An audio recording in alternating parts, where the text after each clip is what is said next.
सन्मानाला समोर होऊया. सन्माननीय व्यासपीठ आणि माझ्या देशबांधवांनो, लोकशाही ही केवळ एक सरकारची पद्धत नाही तर मानवी प्रतिष्ठेचा सन्मान आहे. मानवी प्रतिष्ठेचा सन्मान आहे असे डॉक्टर बाबासाहेब आंबेडकर म्हणतात. त्यांच्या याच विचाराने मी माझ्या भाषणाला सुरुवात करते. आज 26 जानेवारी प्रजासत्ताक दिनानिमित्त आपण सर्व इथे जमलो आहोत. प्रजासत्ताक दिन हा सण आपण साजरा करतो, पण हा सण साजरा करत असताना आपण आपल्या कर्तव्याची जाणीव किती ठेवतो हे पाहणे गरजेचे आहे. आपण किती नशीबवान आहोत की आपल्याला शिरीष कुमार आणि भगतसिंग यासारखे वीर लाभले. ज्या वयात मुले खेळण्याशी खेळतात त्या वयात शिरीष कुमार यांनी आपल्या छातीवर गोळ्या झेलल्या, पण तिरंगा झुकू दिला नाही.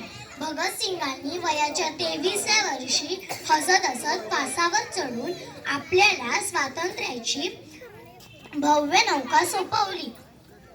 मी आज तुम्हाला एका जहाजाच्या छिद्रांची गोष्ट सांगणार आहे. एका मोठ्या जहाजीमध्ये काही प्रवासी प्रवास करत होते. त्यातील एका प्रवाशाने आपल्या बसण्याच्या जागी छिद्र पाडण्यास सुरुवात केली.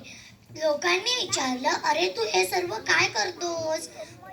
तो उद्धटपणे म्हणाला, माझं स्वातंत्र्य, मी काही करील, माझी बसण्याची जागा. मग त्या मूर्ख माणसाला हे माहीत नव्हतं की त्याने जर छिद्र पाडली तर त्या भोकातून पाणी वरती येईल आणि सगळे लोक बुडून जाणार. आज 2026 मध्ये आपणही या जहाजीमध्ये उभे आहोत. आपण म्हणतो की मी एकट्याने भ्रष्टाचार केला तर काय होईल, बाकी सगळे चांगले आहेत. मी एकट्याने जर झाड तोडलं तर काय होईल. मी तुम्हाला हे सर्व आपण थांबवायला हवं. मी तुम्हाला दुसरी गोष्ट सांगणार आहे. एका राजाची.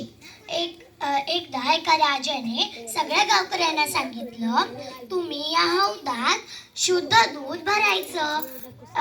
प्रत्येक गावकऱ्याने विचार केला की मी एकट्याने या हौदात पाणी टाकलं तर कोणाला काय समजणार आहे. हा विचार प्रत्येक गावकऱ्याने केला. मग सकाळी उठून राजा बघतो तर काय, हौदामध्ये दुधाऐवजी पाणी होतं. आज आपण 2026 मध्ये असं म्हणतो की मी एकट्याने जर नियम मोडला तर काय झालं, मी एकट्याने झाड तोडलं तर काय झालं, मी एकट्याने महिलांवर अत्याचार केला तर काय झालं. पण हे सर्व चूक आहे. आपण हे सर्व करायचं नाही आहे. तिसरी गोष्ट म्हणजे एका चिमणीची. एका मोठ्या जंगलात आग लागली होती. तेव्हा एका चिमणीने आपल्या चोचीतून थेंब थेंब पाणी त्या आगीवर टाकलं. मग हे सर्व एक कोल्हा पाहत होता. कोल्ह्याने विचारलं, अगं चिमणी, तुझ्या एका थेंबाने ही आग काय विझणार आहे? मग चिमणीने जे उत्तर दिलं ते आपल्या सर्वांसाठी महत्त्वाचं आहे.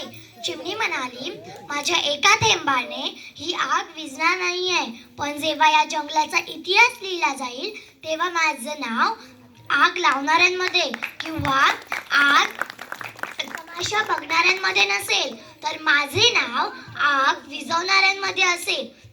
आज 2026 मध्ये आपणही भ्रष्टाचार, महिलांवरील अत्याचार, सायबर गुन्हे या आगीमध्ये उभे आहोत. हे सर्व आपण थांबवलं पाहिजे. धन्यवाद. धन्यवाद सरांनी.